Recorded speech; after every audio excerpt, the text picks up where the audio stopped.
Bulls Nation? You found yourselves locked on Bulls. I'm Matt, joined as always by Big Dave. Up ahead on this episode, breaking down the Bulls' epic 112-108 win over the Atlanta Hawks Thursday night, coming out of the All-Star break to keep their win streak alive and to keep DeMar DeRozan's historic streak alive as well. And stay tuned at the end of the episode. We got some news. That's all next on a fresh Locked On Bulls. Let's go.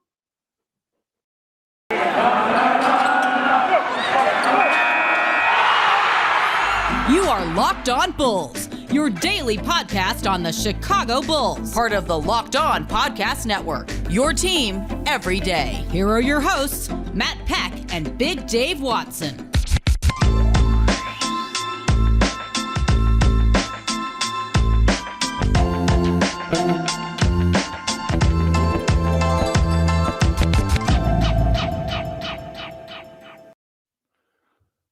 What's up and welcome into Locked On Bulls, part of the Locked On Podcast Network, your team every day. I'm Matt Peck. You can follow me on Twitter at Bulls_Peck. You can follow my co-host right there, Mr. Big Dave Watson at BOW, B-A-W-L Sports. People rocking the BOW hoodies at the UC tonight, Big Dave.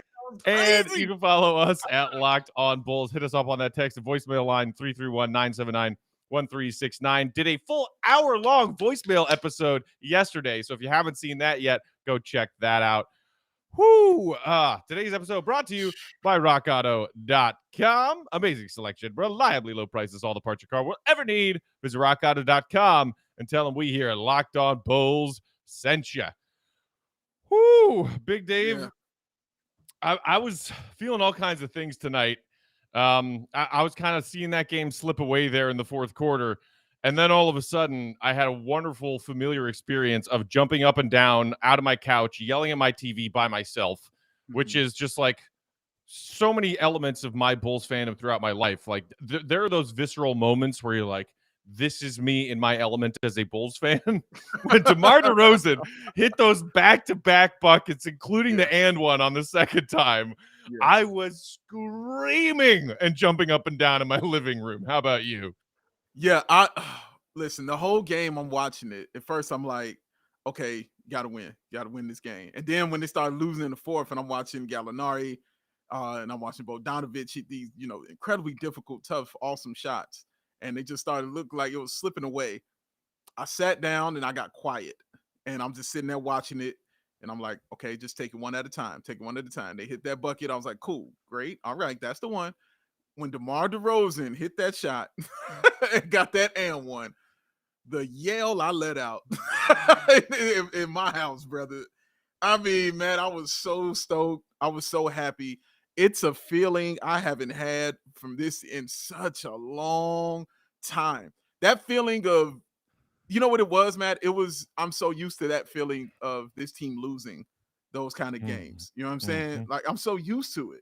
That's why I sat down and got quiet. Honestly, I was like, let me be quiet, because my brain and all my logic was telling me this game's over. You guys are gonna lose it, and I for real kept telling my brain, "Shut up." Right. I was like, "Shut up. Let me just watch. Let me watch this game. Let me see what's gonna happen." And when he did that, oh my God, Matt! Like the euphoria that went on within me, it was special. I mean, there was that key moment where that weird out of bounds, and they initially called it a jump ball, right? And it's 108-105 Atlanta, and then Nate McMillan decides to challenge it and wins the challenge. So it's 108-105 Hawks, and they have the ball, and that's when you're thinking, ooh, this one might be one that the Bulls let slip away. But on a night when the Bulls were really struggling to get timely stops, and protecting their defensive boards, I think Atlanta had like 24, 26, 28 second chance points tonight. Oh, yeah. They got not only stops, but the boards and protecting the ball after those stops in key possessions down the stretch of that fourth quarter to allow them to come back from that 3-point deficit with under a minute to go. I mean, credit to DeMar, because like you said, he continued his streak tonight of 35 plus on 50 plus shooting from the field. 15 of 21? Are you kidding me? Insane, this man is ridiculous. Also, by the way, now just 2 games shy of MJ's franchise record of consecutive 35-point games. It's insane. This man is ridiculous. But on a night when the Bulls looked to be struggling on the defensive end and certainly struggling on the defensive boards, that was just as important because it let DeMar do DeMar things down the stretch, Dave. Oh, that's a great way to say it, man. And you saw DeMar get off to the start he got off to in the first half. Basically, in the first quarter, you saw him coming in with that. He had 16. 16 in the first. 16 in the first. He let you know how he was coming in from that. And then you kind of saw him, letting everybody else get involved. You saw him trying to do his best to get Zach involved, especially in that third quarter. You saw him trying to get Vooch the ball inside, let him get involved. You saw him kicking the ball out to Ayo. The pass he had to Kobe in that fourth quarter for that 3-point shot when he was being quadruple teamed, by Atlanta. He was kicking the ball out to those guys, man. So he understood his importance and his role of getting everybody involved, and that's just an important thing. And plus, he throws in, 6 rebounds with it. You know what I mean? Just to let you know that he's staying with it, and then hits 2 3-pointers. I mean, what I like about his 3-point shots, Matt, is he for real steps into his shots. Like, they aren't set shots for him. He steps in, and you just feel like, yeah, he means it. Like, he shoots that 3, he's like, he means that shot. You know what I mean? I think he just went over 100 threes. I thought he got like 101 attempts. Excuse me. Right. When he made either his first or second of the night, Adam Amin pointed out on the broadcast, it was his 100th attempt from behind 3-point line this season, and he made 35 of them. 35, yeah. Yeah, that's about right. You know what I mean? Like, it's not something he does, but I like when he does it because he always knows when to do it within the flow of the game. It never seems like it's outside the flow of the game and what's going on the floor. But my goodness, man, in that fourth quarter, from the beginning of the fourth quarter, I was like, okay, we got to have it. You know whose time it is. And he was like, yeah, I know whose time it is. It's my time. Buckets. Amazing. DeMar DeRozan is amazing. This is what DeMar had to say at the post-game podium. Just came across my Twitter feed on that 3-point play with 15 seconds left. When you're in those moments, you got to take it on. I love those moments. I love the challenge. I love the opportunity. It's fun for me. Well, you know what, DeMar? It's fun for us Bulls fans too, because I damn near hit my head on my ceiling fan when he hit that 3. And you know what the other thing I loved about that DeMar 3-point play, Dave? After an entire night suffering through some of the most garbage NBA officiating and the latest whistles I have ever heard in my life, that whistle, it was late on the contact, but it blew about half a second before that ball fell through the hoop. It sure did. It was the first timely one they did all night long. Oh, my God. I don't know what Mark Davis and that crew were doing tonight, but that was terrible, honestly, Matt. Because for real, the players were going the other way. They were going the other way, and then they're blowing the whistle. It was ridiculous. It was bad. But, yeah, man, when he did that, and then you saw DeMar on the ground pound his chest immediately, and, man, look.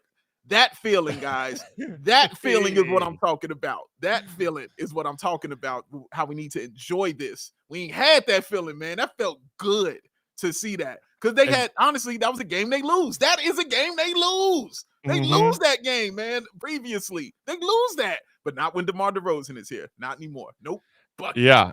Our pal Mark K of Bulls HQ had a tweet that I saw after the game that he said, you could make a fairly easy argument that the Bulls have 10 fewer wins without DeMar DeRozan's fourth quarter scoring and late, clutch game moments. And that's absolutely true. The Bulls are 39 and 21. And once again, atop the East by themselves right now. Because DeMar DeRozan and his fourth quarter magic, it's absolutely bonkers, man. Phenomenal, man. And like to see the UC explode when he hit that and one. Yeah, man. That is the kind of stuff that this organization and that these fans have been missing for years, is having epic moments like that.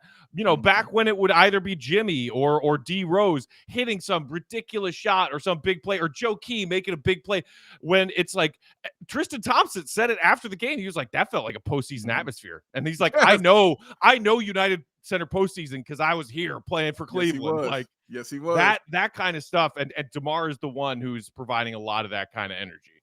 And Matt, after the game, that I tweeted out, after this game, I've got him right now number 2 in the MVP voting. I do. I saw that tweet of yours. He's number 2 for me, man. I had to move Jokic down because I'm like, man, if Jokic averages a triple double, Jokic down? Because Jokic was number 2 for me. I had Embiid at number 1. Embiid is 1. I had Jokic at 2. I had DeMar at 3. I move him down because what he's doing is incredible. But like I told you, Matt, if you're going to be 6th in the West, you got to do something that the league has never seen ever, and like average a triple-double. And then I'm like, okay, yeah, you could be up there. But if your team is going to be 6th in the West and DeMar DeRozan is doing stuff that Wilt and Black Jesus are doing, I gotta put him up in 2, man. Like, I gotta put him up in 2. Like you said, he's 2 games away from breaking Jordan's records, dude. Like, you know what I'm saying? Like, this is the level that he's on. He's on that kind of level of greatness right now. I got to reward that. Plus, I got to reward the winning. I have to, because he's going through the same trials and tribulations of not having everybody there. But he continues to be there game after game, putting on astronomical numbers. Ridiculous. We also got to talk about the defense that we saw from Ayo Dosunmu tonight, plus the debut of newest Bull Tristan Thompson. We will get to all of that coming up. But first, today's episode brought to you by TrueBill. Do you know why free trials renew without your consent, Dave? It's because it's a business scam out to get you and your hard-earned Benjamins. Don't let greedy corporations pocket your money. Download TrueBill to take control of your subscriptions. TrueBill is the new app that helps you identify and stop paying for subscriptions you don't need, want, or simply forgot you had. On average, people save up to $720 a year with TrueBill. That's a lot of money. Because companies make subscriptions hard to cancel, TrueBill makes it incredibly simple. Just link your account to TrueBill will cancel your unwanted subscriptions in one easy tap. And your TrueBill concierge is there when you need them to cancel unwanted subscriptions so you don't have to. So here's what you do. Stop falling for subscription scams and start canceling today at TrueBill.com/LockedOnNBA. Go right now, TrueBill.com/LockedOnNBA. It could save you thousands of dollars a year. You just looked outside, didn't you? Didn't you see that snow falling? Didn't it make you angry? You know why it make you angry? Because you said, man, I ain't got my car ready. I got to go get some stuff tomorrow morning. Now I got to trudge through that snow, get in there, hope I can make it to the dealership or that chain store and get me some of them parts. No, you don't, my friend. What you're going to do is sit your wonderful self back down and go to rockauto.com and save yourself some time and some money. Don't spend that 30, 50, even 100% more for those same parts at that chain store, that car dealership. No, rockauto.com. Family-owned business, serving those do-it-yourselfers over 20 years. Reliably low prices for every single customer. Brake parts, tail lamps, motor oil, even new carpet. They got it covered at Rock Auto. So head to rockauto.com right now. See all the parts available for your car or your beautiful truck. And write Locked On in their How Did You Hear About Us box so they know that we sent you. Amazing selection. Reliably low prices. All the parts your car will ever need. Sing it with me for DeMar DeRozan. RockAuto.com. Ooh! Shadazy. Boom. That's what Rolling, it feels like. Rolling along, breaking down the Bulls win over the Hawks Thursday night. Shout out to everybody hanging out with us live on that YouTube channel right now. A lot of Ayo love going on in the comments. Byron saying, I love the experience Ayo's getting. Max just simply all caps going, Ayo! Soto Zen saying, Trae definitely didn't have his way tonight. Brian saying, Ayo fathered Trae Young. Wow. Dave, you and I enjoyed talking about a previous Bulls-Hawks matchup in which Ayo, the rookie, was giving Trae Young fits and not just making him, work harder for his looks and get his offensive, spots where he wanted him. But you could tell, like, Trae getting visibly bothered, noticeably angered by the presence of Ayo Dosunmu. And Ayo, you know that Ayo was gearing up for tonight's game. Like, all right. Nice rest, all-star break. We got Trae Young and the Hawks in our house again. Like, I'm going at him. At him. Trae went 3 for 17 tonight, Dave. Oh, it was ugly too. And shout out to Trae Young, because since he's such a good point guard, he got involved other ways, you know what I'm saying, getting the assist and things like that. But as far as scoring, with what he does best, clamp city. Put that man in jail. Ayo Dosunmu, man, the length is just annoying. You know what I'm saying? It's absolutely annoying to Trae Young. And the quickness, you know what I'm saying? And the way he gets over on screens. He defended him, Matt, every kind of way. What I mean by that is, When Trae Young tried to go up for a shot, he was in his face. When Trae Young got by him and went up for a shot, he was behind him blocking the shot. When Trae Young tried to go in for a layup, he was right there to contest the layup. Either hand, he was right there to contest the layup. When he was trying to run around screens, when he was trying to bring the ball up court, when he was trying to shoot free throws, Ayo was standing at the free throw line, breathing, looking right at him. He was annoying to Trae Young the entire game, and it made me feel so good that this dude is on our team, knowing that we got that in our bag, just waiting for opponents. You know what I'm saying? No, I'm thinking about when Lonzo and the rest of these guys get back, because you won't get no breaks. You know what I'm saying? You don't get no breaks when you go to the bench when those guys get back. When Lonzo and Caruso come back, and you're like, oh man, fine. I ain't want to have to go against Lonzo no more. Woo, all right. And Ayo Dosunmu, God damn it. Got to deal with this too? Yeah, you got to deal with that too. It ain't gonna stop. And man, Trae Young just cannot stand Ayo. You just saw it in the way he was flopping around, trying to get those calls and all that, because he had to do anything he could to try to get some points on the board. Just wasn't working, man. Ayo did this, Matt, while being in foul trouble. The composure that he continued to play with in that fourth quarter, even though he was in foul trouble, was huge. And that crossover that he gave Trae Young, when he put him on his instincts, man, look, dog. It was a beautiful game to watch for Ayo. Dude, I wanted him to do the Iverson step over after that. Oh my God. That was filthy. And it was another example of Ayo adding that part of, his offensive repertoire to the game of, that mid-range game.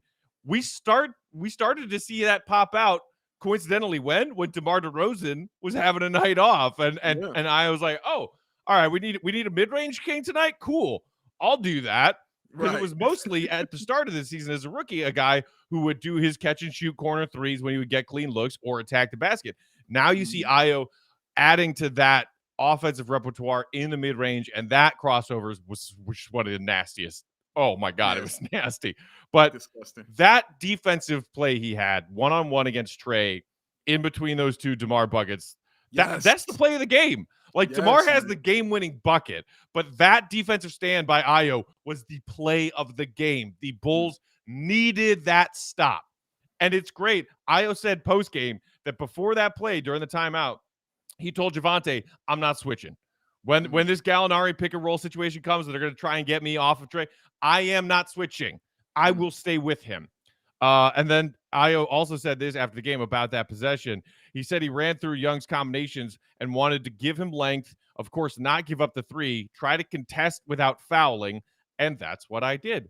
I mean, every millisecond that you thought Trae was going to get the look he wanted, whether it was a step-back three or then beating Ayo on the crossover that came after the fake step-back, Ayo was right there in his grill.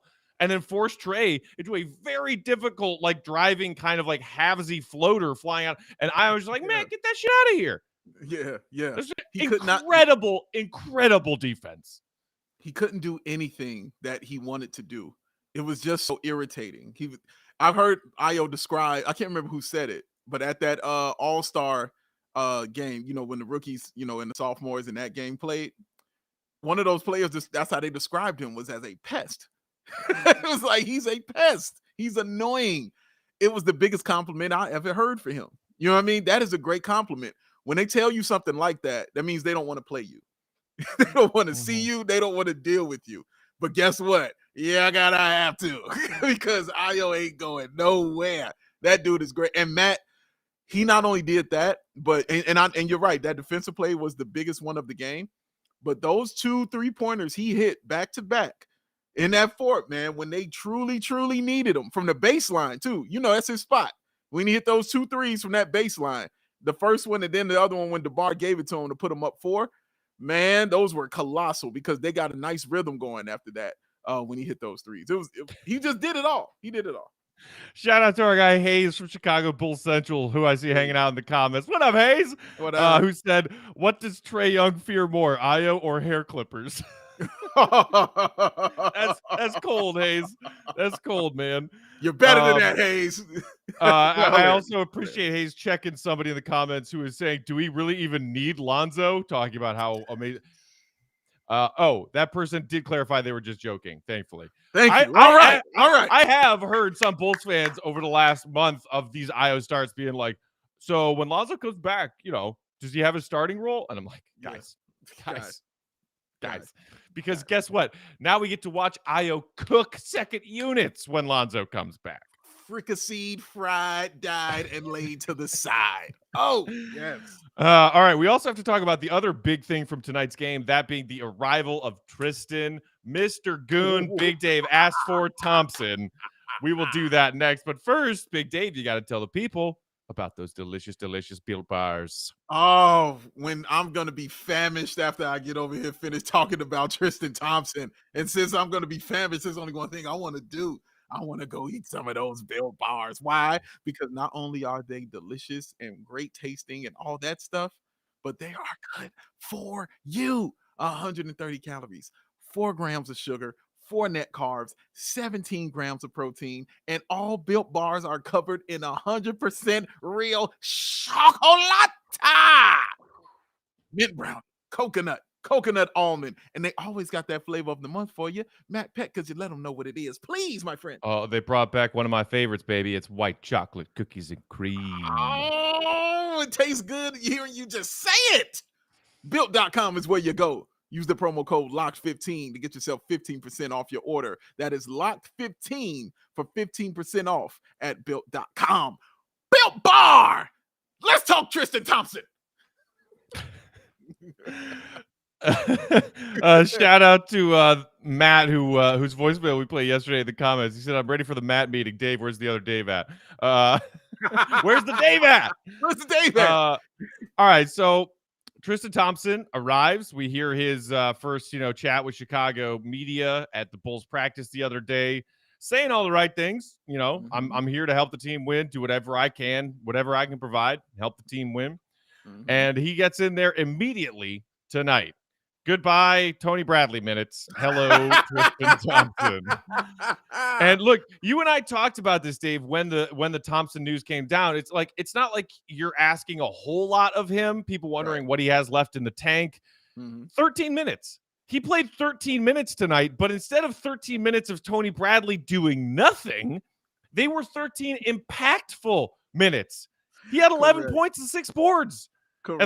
And some big work on the offensive glass, which is something that this Bulls team has not had at all this season. Like, the Bulls are not an offensive rebounding team. They just don't do it. Other than the occasional Javante flying in from the 8th row of the United Center, they don't get offensive boards.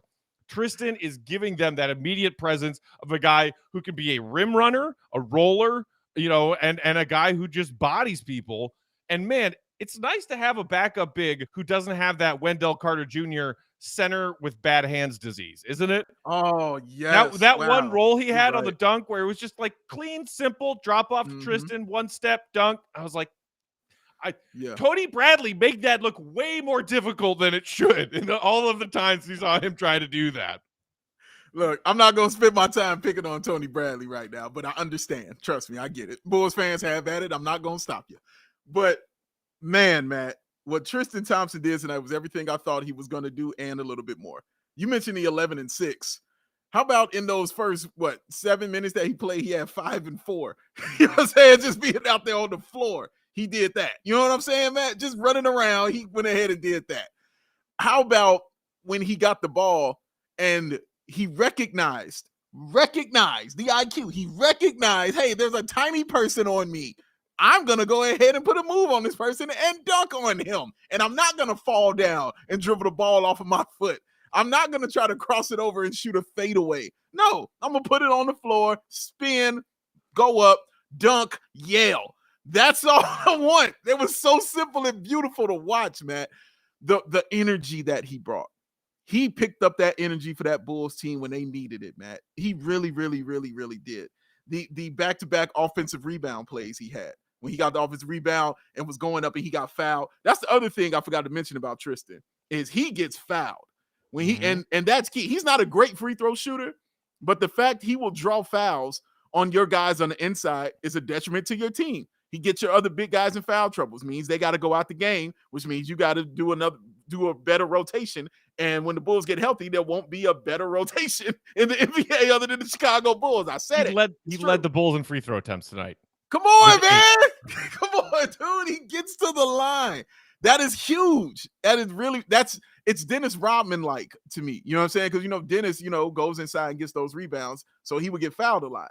And he wasn't a great free throw shooter, but it was just the fact he was drawing those fouls and slowing the game down, which is very, very important. So when Atlanta was going on those runs, it's important that they would get the ball and slow it down because he would get to the line and they were able to recoup maybe 1 or 2 points from the free throw line because of Tristan Thompson. But Matt, the energy, you knew Ayo was going to be great with him because Ayo loves passing the big man. You saw it. It's what he does. You know what I mean? Pick, roll, like you said, pick, roll, ball, dunk. That's it. That's why he can fit on anybody's team. It's because you don't have to draw up all the offense for him. He already knows, like, pick and roll. That's what we're going to do. You know what I mean? How about that? And you got to play for that? Okay, great. One more thing, Matt. The IQ. The IQ. That play in the first quarter when he was out there on the weak side and he had DeMar, I think it was DeMar and Derrick Jones were over there with him. Watch what he does when he was out there. It was towards the end of the quarter, guys. It was seconds left, maybe like 30-something seconds left. Watch what he does. He is directing everybody on that weak side exactly where to go, exactly where to be, and telling them whose man he gets. What happened? Derrick Jones comes over. When the ball switches, he takes the ball handler. When he goes to the rim, air balls it. They get it back, but DeMar slaps it out of that guy's hand. They get the ball. They go back down the floor. That was all Tristan. That was all Tristan Thompson and his IQ and what he did for that team. That is what he's going to bring. That's more IQ. That's a bigger Caruso for your front court. That is awesome. I was about to say, and the Bulls are missing some of their best high basketball IQ guys right now in Lonzo and Caruso.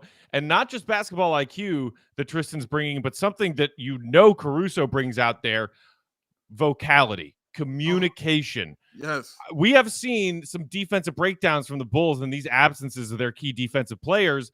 And if they get a switch mixed up or, they get lost on a pick and roll, rotations are late, guys aren't sure where they're supposed to be. A lot of that is just communication, simple communication. And Tristan is a vet who communicates when he's on the floor. So you pair his basketball IQ with the fact that he's actually hollering out defensive assignments and calling out screens for guys and calling out switches for guys. Like it's a simple part of defensive basketball, but it's a part that the two guys who are best at it for the Bulls are not on the floor right now. So that is a huge thing that Tristan brings. Of course, I also am a sucker for the fact that after the game, he immediately started waxing poetic about Dennis Rodman. Like immediately. saying that they should hang number 91 in the rafters of the United Center. So clearly I was on the fence about this whole Tristan thing, partly because I didn't know what he had left in the tank and partly because of all of that. Yeah, I know, Matt. Stuff. I know. But jump in the car with me, Matt. Jump in the car with me. The first game he had in a Bulls jersey and the comments he had before and after that first game of the Bulls jersey, he won me over, man. He won me over. My plan is coming together. Yes. Stroke my imaginary cat. Honestly, I think it would be an interesting experiment to go back and ask a lot of Bulls fans who were very, very upset deadline day when nothing happened. You happy now? And look, it's just one game. Like, we don't need to overreact to one game of Tristan Thompson. But is this enough? Is this what you were looking for? Because instead of giving up an asset in a trade to get a player like Tristan Thompson, all they did was sign him off the buyout market. And if there is one drawback to that, is it's the Bulls did in fact use their biannual exception to bring Thompson here. Correct. But from what I heard from the Bulls capologists on Twitter is that they may not have been able to use that this offseason anyway if certain things happen, assumptively, including Zach LaVine signing a big fat contract. So you didn't make a big splash trade at the deadline, but you also didn't give up anything at the deadline. And you went out and said, hey, Tristan, you want to come play backup big minutes for us? Cool. Welcome on in. Yeah, and you went and got a guy that gets you closer to winning. That's the main thing of it, Matt. Like if you're going to you err on something as far as that's concerned, that exception is concerned, you err on the side of winning. So they were trying to go out there and better this team to be better so they could make a run. You know what I mean? Not a first round or second round exit. They're trying to make a run. That is the player you go get when you're trying to do that. You err on the side of winning. And what did it look like for you tonight? Look good, right? Yeah. Man, after he had that awesome offensive rebound and he was battling, finally drew a foul, and then came kind of like stomping back towards half court after the whistle and was like riving up the crowd a little bit. I was like, that's what I need. That's Dennis shit. That's Joakim shit. That is what I need on this team right now. It is, man. Oh goodness, we're gonna be seeing the number 3 jersey from Matt in a minute. It's coming, man. I just saw somebody in the comments that Tony chose 13 to honor Joakim. I wonder if Tristan wore number 3 to honor Ben Wallace. I don't know. I haven't heard him say that. Clearly, he doesn't even feel like he's worthy of wearing 91 in a Bulls jersey because he thinks he should be hanging in the rafters. Can we just take 13 away from Tony Bradley and give it to Tristan?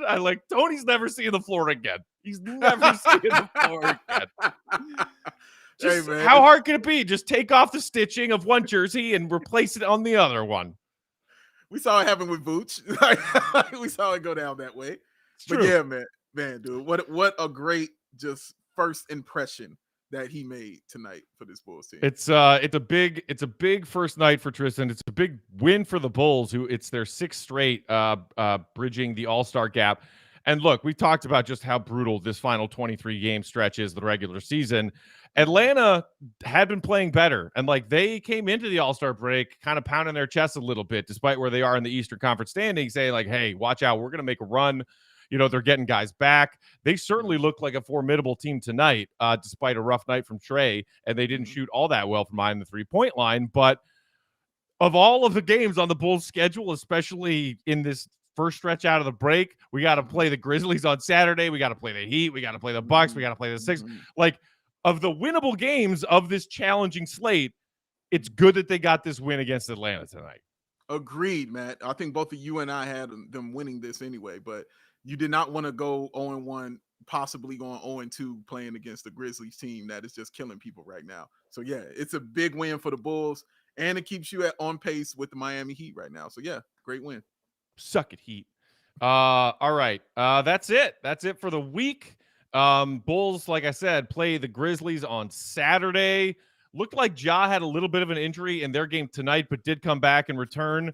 So we'll see. Maybe they decide to give him a night off on Saturday. That would make things easier for the Bulls. But Big Dave, you and I are going to the UC on Saturday. Yeah. And as much as I want a Bulls win, I also really want to see Ja play because, oh my God, I saw a play he had earlier tonight.